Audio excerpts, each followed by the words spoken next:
Welcome back to your channel guys. इस video के अंदर हम डिस्कस करेंगे कि इंडियन जो कॉन्स्टिट्यूशन है उसके सोर्स क्या क्या है। उससे पहले मैं एक बात बता दूं कि जो इंडियन कॉन्स्टिट्यूशन है ना उसको वर्ल्ड का सबसे लेंथीएस्ट कॉन्स्टिट्यूशन माना जाता है।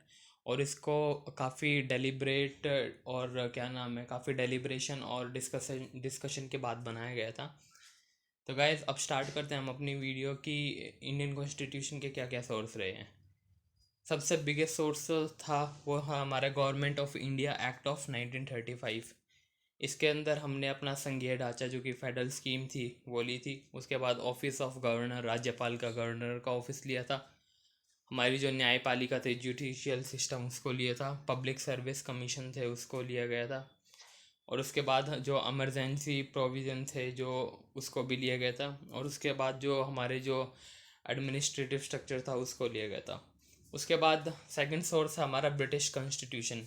इसके अंदर हमने क्या नाम है पार्लियामेंट्री गवर्नमेंट को चुना था कि पार्लियामेंट सुप्रीम होगी और यहाँ पे जो प्रेसिडेंट को इतनी ज़्यादा पावर नहीं दी जाएगी।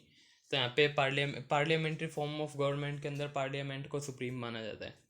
उसके बाद यहाँ पे रूल ऑफ लॉ होता है कि ये मतलब कि कोई भी जो कानून होगा वो लॉ के द्वारा स्थापित होगा। उसके बाद जो हमारा जो कानून बनाने का प्रोसीजर होता है वो भी हमने ब्रिटिश कॉन्स्टिट्यूशन से लिया है। उसके बाद जो हमारी सिंगल सिटीजनशिप का कॉन्सेप्ट है वो भी हमने ब्रिटिश कॉन्स्टिट्यूशन से लिया है।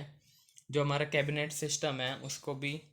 उसके बाद जो हमारी प्रेरोगेटिव राइट्स हैंगी जो ये क्या नाम है हमारी जो जुडिशरी यूज़ करता है उसके जो आर्टिकल 32 के अंदर रिट्स हैंगी, जैसे काफ़ी सारे हेबियस कॉर्पस वगैरह, उन सबको भी ब्रिटिश कॉन्स्टिट्यूशन के वहाँ से लिए गए। उसके बाद जो पार्लियामेंट्री प्रिविलेजेस, जैसे हमारी जो पार्लियामेंट रहेगी उसके भी कुछ प्रिविलेजेस आएंगे, उसको भी हमने ब्रिटिश कॉन्स्टिट्यूशन से लिया है। उसके बाद जो बाईकैमरलिज्म है, देखो बाईकैमरलिज्म का मतलब होता है कि जो पार्लियामेंट है उस या फिर जो भी लेजिस्लेटिव बॉडी होती है तो उसके दो हिस्से होते हैं। एक तो जैसे हमारे इंडिया में लोकसभा है और उसके बाद राज्यसभा, तो इस चीज़ को बाई कैमरलिज्म कहते हैं। ऐसा कई स्टेट में भी देखने को फीचर मिलता है, जैसे आंध्र प्रदेश के अंदर हो गया या फिर जम्मू कश्मीर के अंदर था पहले, और बिहार के अंदर भी है। काफ़ी सारे स्टेट के अंदर, शायद 7 से 8 स्टेट के अंदर यही फीचर है। उसके बाद हम यूएस कॉन्स्टिट्यूशन से जो सोर्स क्या नाम है यूएस कॉन्स्टिट्यूशन से जो प्रोविज़न लिए गए उसको डिस्कस करेंगे। जो हमारे फंडामेंटल अधिकार हैं, मूल अधिकार हैं, वो लिए गए हैं। जो न्यायपालिका की स्वतंत्रता है उसका प्रावधान लिए गए हैं, इंडिपेंडेंस ऑफ जुडिशरी। उसके अलावा जो जुडिशियल रिव्यू, अगर मान लो कोई सरकार गलत कानून बना देती है और उसको पास भी कर दिया जाता है पार्लियामेंट के द्वारा, तो उसको न्यायपालिका रद्द कर सकती है जुडिशियल रिव्यू करने के बाद। उसके बाद जो हमारा इम्पीचमेंट ऑफ प्रेसिडेंट है कि प्रेसिडेंट को हटाया जा सकता है, ये फीचर हमने यूएस कॉन्स्टिट्यूशन से लिया है। जो सुप्रीम कोर्ट और हाई कोर्ट के जजेस को हटाने का भी प्रोविजंस यूएस कॉन्स्टिट्यूशन के थ्रू लिए गए हैं। और उसके बाद जो पोस्ट ऑफ वाइस प्रेसिडेंट का जो प्रावधान है वो भी यूएस कॉन्स्टिट्यूशन के थ्रू लिया गया है। उसके बाद हम बात करेंगे आयरिश जो आयरलैंड कॉन्स्टिट्यूशन है उसके बारे में। जो हमारे नीति निर्देशक तत्व है जो आर्टिकल 40 से स्टार्ट होते हैं आर्टिकल 50 तक, आर्टिकल 38 से स्टार्ट होते हैं आर्टिकल 50 तक, वो भी हमारे आयरिश कॉन्स्टिट्यूशन से लिए गए हैं। और जो हमारा जो राज्यसभा के अंदर जो हम नामांतरित करते हैं या फिर नॉमिनेटेड करते हैं मेंबर ऑफ पार्लियामेंट को, वो सिस्टम भी आयरिश कॉन्स्टिट्यूशन से लिए गए। उसके बाद जो प्रेसिडेंट को चुनने की विधि होती है, कैसे चुनाव होगा, वो भी हमने आयरलैंड के कॉन्स्टिट्यूशन से लिया है। उसके बाद हम बात करेंगे कनाडा के कॉन्स्टिट्यूशन से क्या क्या प्रावधान लिए गए हैं। तो जो हमारा जो सेंटर है उसको ज़्यादा पावर दी गई है as compare to the state. जो हमारे यहाँ पे राज्य होते हैं वो इतने पावरफुल नहीं है, जो यहाँ पे सेंट्रल गवर्नमेंट होती है वो ज़्यादा पावरफुल है। उसके बाद देखो जो जैसे हमारी 3 लिस्ट होती है, यूनियन लिस्ट होती है, स्टेट लिस्ट होती है, एक रेजिडरी लिस्ट होती है, और उसके अलावा एक कंकरेंट लिस्ट होती है। तो जो रेजिडुअरी जो लिस्ट है उसकी जितनी भी पावर है वो सेंटर के पास है। देखो जो सेंट्रल यूनियन लिस्ट है उसमें सेंट्रल गवर्नमेंट कानून बना सकती है, स्टेट लिस्ट में स्टेट वाली बना सकती है, कंकरेंट में दोनों बना सकती है, स्टेट गवर्नमेंट भी बना सकती है और सेंट्रल गवर्नमेंट भी बना सकती है। लेकिन जो रेजिडरी लिस्ट हैगी उसकी जो सारी शक्तियां हैं उसके अंदर सिर्फ सेंट्रल गवर्नमेंट ही बना सकती है। उसके बाद जो सुप्रीम कोर्ट जो एडवाइस करता है प्रेसिडेंट को, तो उसका जो क्या नाम है, जो एडवाइजरी जुरिस्डिक्शन है का, वो भी कनाडा के संविधान से लिया गया है। उसके बाद हम बात करेंगे ऑस्ट्रेलियन कॉन्स्टिट्यूशन की। ऑस्ट्रेलियन कॉन्स्टिट्यूशन से एक तो हमने कंकरेंट लिस्ट ली है। अभी मैंने बताया था कि 4 तरह की लिस्ट होती है, union list, state list, concurrent list और रेजिडुअरी लिस्ट। तो कंकरेंट के अंदर दोनों स्टेट गवर्नमेंट और यूनियन गवर्नमेंट भी कानून बना सकती है। उसके बाद व्यापार करने की स्वतंत्रता, कॉमर्स करने की स्वतंत्रता। उसके बाद जो कई बार जो बिल पास नहीं हो पाता राज्यसभा और लोकसभा के बीच में, जो कई बार विरोध हो जाता है, तो उसके लिए जॉइंट सिटिंग का प्रावधान का फीचर भी ऑस्ट्रेलियन कॉन्स्टिट्यूशन से लिया गया है। उसके बाद हम जर्मनी के कॉन्स्टिट्यूशन से देखेंगे क्या क्या क्या हुआ था। देखो, जो जर्मनी का कॉन्स्टिट्यूशन था वो बनाया गया था वाइमार नाम की एक जगह थी वहाँ पे।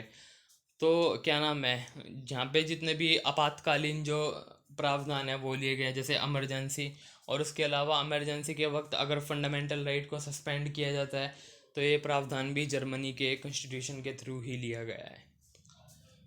उसके बाद हम बात करेंगे सोवियत कॉन्स्टिट्यूशन से। देखो, अभी तो रशिया है, पर इससे पहले 1991 1991 से पहले यूएसएसआर होता था। तो उसके कॉन्स्टिट्यूशन से हमने फंडामेंटल ड्यूटीज़ के प्रावधान लिए हैं कि एक नागरिक को क्या क्या ड्यूटीज़ फॉलो करनी चाहिए। उसके बाद जो हमारे जो क्या नाम है, न्याय का जस्टिस होना चाहिए, मतलब कि सभी को न्याय मिलना चाहिए। और कैसा न्याय? सामाजिक न्याय, आर्थिक न्याय और राजनीतिक न्याय मिलना चाहिए। और जो क्या नाम है, ये तीनों जो आर्थिक न्याय की बात की गई है, सब आर्थिक न्याय, सामाजिक न्याय, ये प्रियम्बल के अंदर जो हमारे प्रावधान है, ये सोवियत कॉन्स्टिट्यूशन से लिए गए हैं।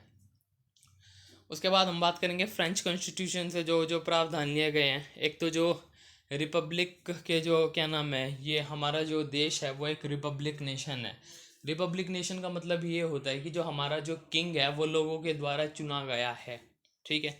उसके अलावा जो आइडियल्स ऑफ लिबर्टी, इक्वालिटी और फ्रेटर्निटी, ये देखो, लिबर्टी, इक्वालिटी और फ्रेटर्निटी। देखो, फ्रांस का में जब रेवोल्यूशन हुआ था, तो उस वक्त एक बहुत फेमस थिंकर थे, 2-3 थिंकर थे, वोल्टेयर और रूसो। तो उन्हीं के विचारों से लिबर्टी, इक्वालिटी और फ्रेटर्निटी के कॉन्सेप्ट आए थे।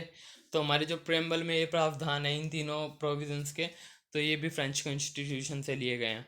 उसके बाद हम बात करेंगे साउथ अफ्रीकन कॉन्स्टिट्यूशन से क्या क्या लिया गया है। एक तो जो हमारा संविधान है उसको अमेंड करने की जो प्रोसीजर है वो साउथ अफ्रीका के कॉन्स्टिट्यूशन से ली गई है।